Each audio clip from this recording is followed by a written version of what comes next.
Welcome back to Q&A Anime. You're here with Kadir and Akil, and today we're doing a mega recap of the previous One Piece chapters, 1050 to 1053. Yup, that's right. In preparation for the month hiatus that One Piece is going on, we're doing a whole month of chapters to celebrate the end of the Wano Arc. At 145 chapters, and beginning back at the end of 2018, this was by far the longest arc in One Piece history. And with that being said, we have a lot to get into, so let's get started. Yep, starting with chapter 1050 titled Honor. So we start out with Luffy just having delivered the final blow to Kaido, sending him flying into the ground beneath Onigashima and next to the flower capital. As it turns out, Kaido was actually smashed into the same ground that Big Mom was sent into by Law and Kid a few chapters prior. Yeah, Yamato catches Luffy as he's falling, and he praises him and Momo for doing their part in finally bringing Roof Peace to an end. No one ever thought it would end, but here we are. Yes, beneath that, you see the Fire Festival coming to an end, and the citizens have no idea that they've been liberated. In a conversation between Tengu and Otama, you see that Yasui ate the smile fruit after learning that Otama took a bite first, meaning that he willingly took on the burden of always smiling for his daughter.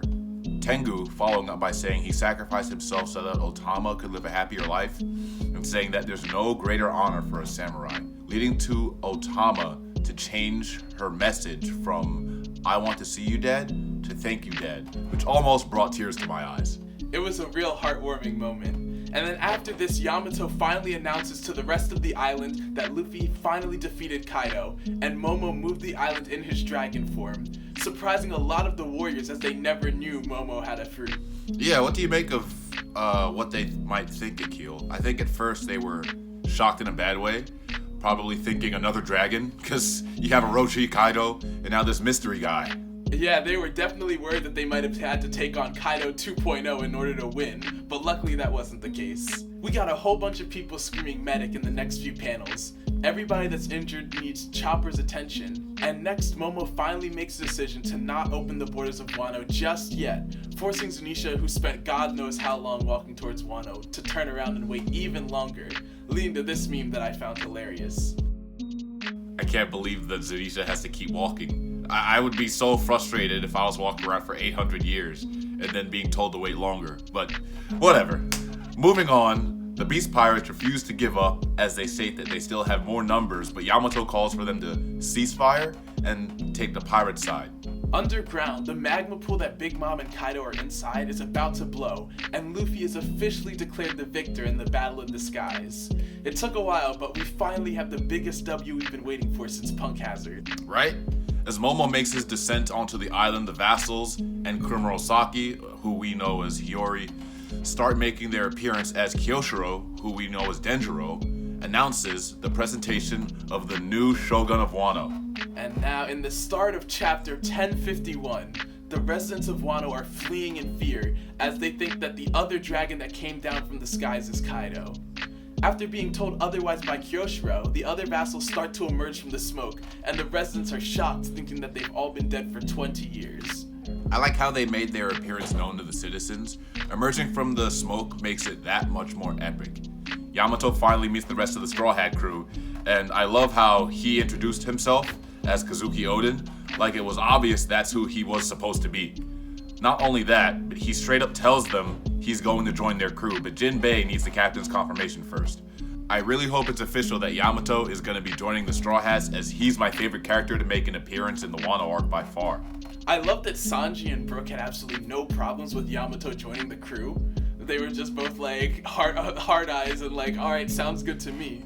But I remember a lot of speculation back in the Whole Cake Island arc as to whether Carrot would be joining, and then for a while it was Carrot versus Yamato, but now I think it's confirmed who the newest member of the Straw Hat Pirates is. I feel like Luffy might not agree at first, similar to how Whitebeard didn't accept Oden at first, but let him join after he was trailing behind their ship for days. But since Yamato and Ace were close, maybe Luffy will be happy to have Yamato join. That's a good point on both parts. I'm surprised that, first of all, Sanji didn't get a nosebleed after seeing Yamato, and then how you had Oden being carried behind Whitebeard's ship for days in order to join the crew. And then Whitebeard in the end was just like, yeah, just join my crew anyway. And then he left and joined Roger's crew. So hopefully Yamato doesn't end up leaving Luffy's crew to join somebody else, which I highly doubt it. I doubt it. I was gonna say, you're a fool if you leave the future Pirate King's crew. And then Luffy really said to Kaido, first I'll take your island, then I'll take your son. Kaido lose anything else more important? Oh yes, there's way more to be revealed in the following chapters. And speaking of reveals, Momo finally makes his appearance to address the citizens of Wano and declare victory over Kaido and the Beast Pirates. This was another epic reveal. The citizens of Wano are dumbfounded and shocked at Momonosuke's words and his appearance, and his statement where he says, "My name was given to me by my father. It means second to none." It sent chills down my spine. And then we finally see his face. Kazoki Momonosuke, son of Odin, the next shogun of Wano. Yes, a beautiful moment, an insane moment that we've been waiting for so long. And I think it's worth mentioning the final bit that Oda added at the end there too. He said, "This man will one day be known far and wide as one of Wano's greatest leaders. We have just borne witness to the birth of the great shogun Kazuki Momonosuke." And my guess is that after the Wano arc finishes, we won't be seeing Momo for a while, maybe in cover stories, but I assume that because Oda makes it seem like a far-off premonition, so we won't actually get to see his growth. I mean, that makes sense. The story's meant to follow Luffy after all. I thought Momo would tag along like Odin did with Whitebeard for a little bit, but Wano very clearly needs a shogun, and the Straw Hats don't really need Momo for much. And I guess the Straw Hats have their own Kazuki Odin to join them as well, through Yamato, so I'm satisfied either way. Alright, moving on to chapter 1052. The news of the Yonkou's defeat has finally reached the ears of the Gorosei, and the reveal that Luffy awakened his Nika powers.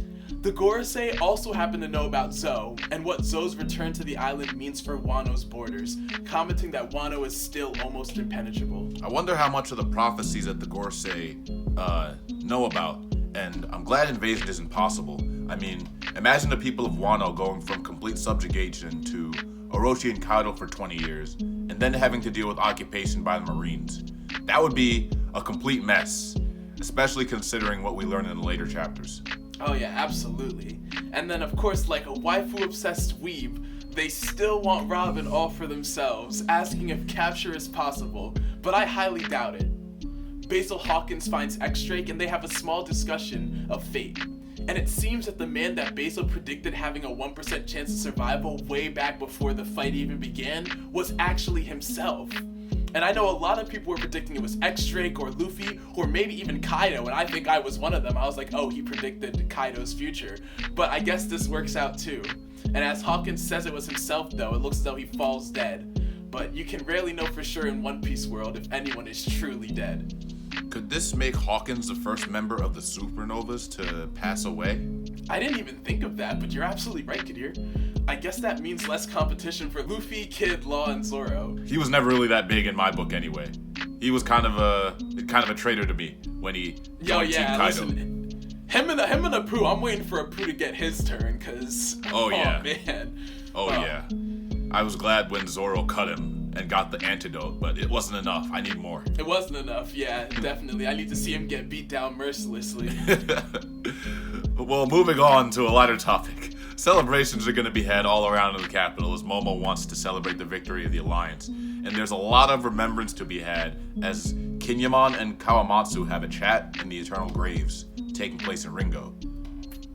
Yeah, sadly, we have official confirmation that Izo and Ashura are dead, and Marco the Phoenix, the right-hand man to the old Whitebeard pirates, joins Kinemon and Kawamatsu on the steps of the shrine, and he comments on how he's been left behind to say goodbye once again, and I can't help but feel sorry for him. This man has seen nothing but L's the last few years, and I'm tired of it. I hope he finally gets some kind of W. Maybe if he tags along with the Straw Hats, he can get revenge on Blackbeard, but I don't see that happening anytime soon. And, moving on, after we finally have Luffy and Zoro opening their eyes and waking up to be greeted by Yamato, the crew and the older Momonosuke, Zoro and Luffy don't even recognize him at first, and they comment on how he looks strong. Yeah, I like how he no longer gets to hug on Nami, and he's taunted by Sanji and Brook, and then Yamato puts a plate on his head since it makes him look even more like Odin. Yeah, that was funny to me. He's like, stop putting plates on my head, and he probably doesn't understand why. I hope he does, but you know. I was gonna say, I feel like he should definitely understand. He knew his father's look very well. Yeah. I like how Zoro and Sanji are back to their old ways. As Zoro remembers, he has to kill Sanji if he's no longer himself. Then it's party time, and you know nobody parties like the Straw Hats. Even the Hard Pirates and Kid's crew are taking time to relax when Scratchman Apu's ugly mug makes an appearance. But he brings the news that we've all been dying to hear. The new bounties and the new titles of the captain themselves have been revealed in the latest newspaper issue. That's right, and that's not the only big reveal. At the end of the chapter, we see that a certain Marine Admiral is making his way to the island by flying what appears to be a flower. And the last one that we haven't seen yet, after years, Ryokugyu is finally set to make his appearance in the next chapter. He was first shown to us in chapter 905 on a call with Fujitora, and now almost 150 chapters later, we finally get to see him in action. Let's get right into the last chapter because the hype has been on 100 after all these big cliffhangers from chapter 1052. We start out with the Gorosei freaking out that Luffy's awakened photo is being used on his bounty poster, and the fact that D in his name is still there as well.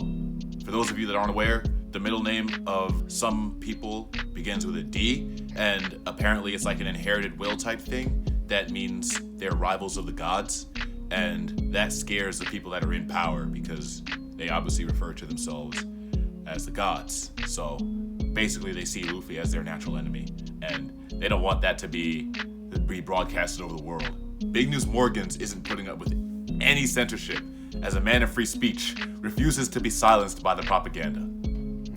Yes, and we finally get our eyes on the new updated bounties. Luffy, Law, and Kid each have a bounty of 3 billion berries.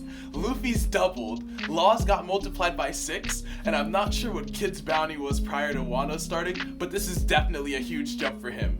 Yes, none of this means anything to Luffy though, as he's already stuffing his face with as much food as he can. Robin has other concerns as she makes her way to the castle basement for some reason, and we see Tengu, who makes the reveal that he is Kazuki Sukiyaki, Odin's father, who was presumed dead via some kind of sickness. Yeah, the fact that he's still alive is a big shock to all, and you kinda can't help but wonder why he let all this happen, but he reveals that he was actually trapped for most of Orochi and Kaido's evil deeds, and by the time he escaped, Odin was dead and Wano was already ruined. But this reveal is overshadowed by the revelation that Pluton, the most powerful weapon in the sea, is somewhere on the island. Cutting out from that for a moment, we see the powers of an admiral on full display. Ryokugyu is making light work of King, Queen, and everything that's left of the Beast Pirates, and it looks like he's sucking the nutrients or water out of anyone he's able to dig his tentacles into, making me think he has some kind of like nature power or something like tree fruit or something, which is interesting considering that Robin has a flower fruit, but she doesn't generate flowers, only extra limbs. Yeah, you're right, it is an interesting revelation. Almost as interesting as us finding out that Ryokugyu is an Akainu fanboy and wants to get his approval.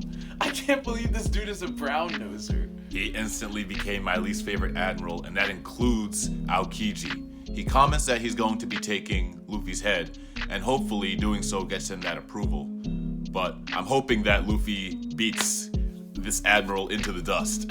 Yeah, Kid might beat him to it though, as he goes to attack Luffy, who is drinking beer and celebrating. Kid cuts to the chase as he says he wants to take Luffy down for his own personal reason, revealing that Luffy's officially been named the Yonkou, alongside Shanks, Blackbeard, and most importantly, Buggy. I was absolutely dumbfounded seeing Buggy's name as an emperor, and many fans theorized that Buggy's emperor status was a bit of trolling on Shanks' part when he went to visit the Gorosei about a certain man. But the chapter ends with Ryokugyu commenting on the festival noise and that the Marines aren't in a good mood and that the rest of the world is in shambles right now. Yeah. So I would love if Buggy's Emperor status was just a bit more of him, a bit of trolling on Shanks' part. That's classic in their dynamic, and I think that would be incredible. I would love it though if Buggy had actually been doing something while Wano was going down. You know, I remember before he left, there was I don't remember what it was, but I feel like he had set out to do something, and I'm wondering if maybe whatever it was big enough to get him named Yonkou. The last thing I remember also was that he was being under attack by the Marines because they stopped the Shichibukai program. You remember the 7 warlords? Yes. And so maybe he managed to kill a bunch of Marines or something. I don't know. I mean, I could see it. His fruit makes him incredibly hard to kill and honestly a high tier. He got cut by Mihawk several times. And live to tell the tale. Yeah, no one else can really say that except Zoro. Yes. The only other person, so. But yeah, that about ends the chapter summaries. And now, given that we threw all that information at you guys, there's a lot to go over in terms of revelations and reveals. So let's comment on a few things we noticed that might be of importance in the future. One of the first things I wanted to talk about were Zoro not going through any kind of pain after having had the shot that's supposed to make him go through the suffering later. It just feels like he was knocked out for longer. I was expecting like something epic, like when he took Luffy's pain on Thriller Bark. So I thought it was gonna be epic, but it was just a downer. It just feels like he just got a lot more rest. And then adding on to that, the Grim Reaper having no significance on Zoro whatsoever was a really weird addition. And I just didn't understand why I would have added that in the first place if he wasn't going to address it. So I actually have a couple theories about both of those things. So first, when Zoro wakes up, he mentions that he returned from hell, and then before he proceeds to bully Sanji. But something that we've seen through Zoro is that he has a lot of Buddhist tie-ins in his moves and his like special abilities. The Ashura, the fact that he uses like animals, he's just like time and again there's always like that kind of Buddhist, like it's subtle but it's always there. But like part of what the Buddhists believe is the fact that there are the different paths that of suffering that one has to take, and like by going through the paths of suffering you can reach enlightenment and reach a higher stage or a new level. And I think that that's always kind of been a thing with Zoro. And so I'm wondering, because one of the paths in Buddhism is literally the path of hell. And so I'm wondering if after he said he would become the king of hell, he said back when he was fighting Kaku on Eni's lobby that he was going to walk the path of the Ashura.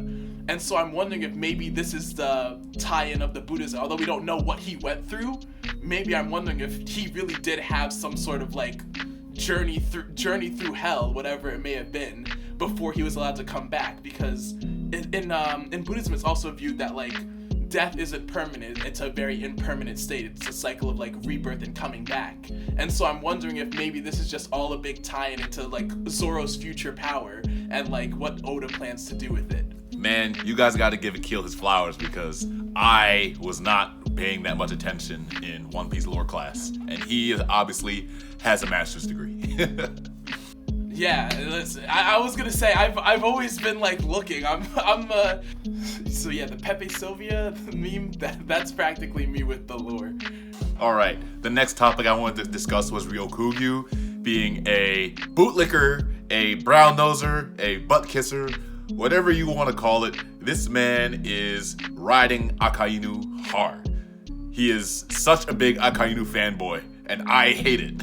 Yeah, and he's not the only one, yo. All my homies hate Akainu, and all my homies hate Ryokugyu for liking him. And all the Ryokugyu slander out here, starting off on the wrong foot, and you know, he can catch the hands just like anybody else. Yes, Twitter has been tearing him apart, and I have joined in on the slander. I am not a fan, and it makes me think he's gonna go extra hard when trying to apprehend Luffy, Law, and Kid, because he wants that seal of approval from Akainu, who already does anything in the name of justice. And so Ryokugyu trying to get his approval makes me think he's gonna be super vicious. All right, the next bit. I wanted Luffy to have a higher bounty than Kid and Law, since he went into the arc having a higher bounty than both of them. But, you know, they all kind of accomplished the same feat, you know, all having defeated Yonkou. Must have been the criteria for setting their bounties all equally. And I just wanted to add that you'd think that Luffy's would be higher since he has a more threatening power to the government, you know, having awakened the Nika fruit and all, having the middle name D. They don't know about Law having the middle name D, and as far as I know, Kid doesn't have the middle name D either. But hey, maybe there's something else I'm missing. I was gonna say they might just be trying to set it equal so that they don't overhype Luffy, especially since they probably don't want people to know that he awakened the Nika fruit, and they didn't want people to even know he had the D in his name. Now that we have his previous poster in screen, they already had the D in the poster, right? So yeah, I was gonna say, but maybe they were just kind of underestimating him. They're like, oh, he won't be that big of a threat where it would even be of importance. Like, people won't see that and be like, hey, this guy has a D in his name. But, you know, when someone becomes a Yonkou, everyone's looking for any bit of shred of information about you, so. Yes, speaking of, our boy Luffy has joined Yonkou status. Finally a Yonkou, hell yeah. Finally a Yonkou, one step closer to becoming the king. Anything you gotta add, Akil? Nope, I'm just ready to see him stomp the rest of the Yonkous, possibly Shanks included if necessary. You know, if Shanks decides he wants to be the final boss, then he can catch a Gomu no. I don't know, but yeah, Luffy's gonna end up getting the One Piece. He's gonna be the Pirate King, and I'm hyped to see it. Yes. And also, Luffy's bounty is higher than Blackbeard's as far as we know. Yes, Blackbeard's is at 2 billion something, and Luffy is at a solid 3 billion. Still not as high as Shanks. I'm wondering what he has to do to get into that 4 billion range. My guess is he has to either conquer more territories or defeat a Marine Admiral.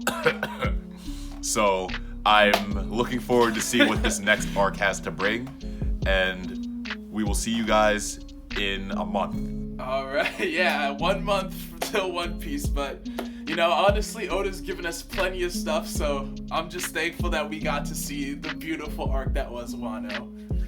And with that, Q&A out. Yes, we might have a couple more videos for you guys where we talk about the things to look forward to and other revelations we stumble upon. But in the meantime, catch you guys later. Q&A out.